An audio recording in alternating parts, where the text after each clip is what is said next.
Food authority Hyderabad की market tower के इलाके में गैर मयारी मशरूबात और खुले आइल फरोख्त करने वाली दुकानों पर छापामार कार्रवाइयाँ।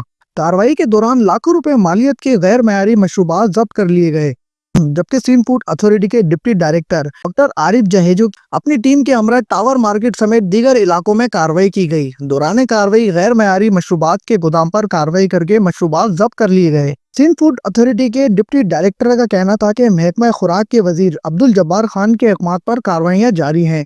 कार्रवाई के दौरान 250 से ज्यादा गैर मयारी मशरूबात तवील में लेकर खारिज कर दिए गए हैं, जबकि सस्ते दामों में फरोख्त होने वाली मशरूबात को घर में मौजूद बच्चे बड़े शौक से पीते हैं। मशरूबात को लजीज बनाने के लिए इस्तेमाल की गई सीक्रीन बड़े बूढ़ों समेत बच्चों के लिए नुकसानदेह है। आवाम को चाहिए कि कोई भी मशरूबात खरीदने से कबल उसकी एक्सपायरी जरूर देखे।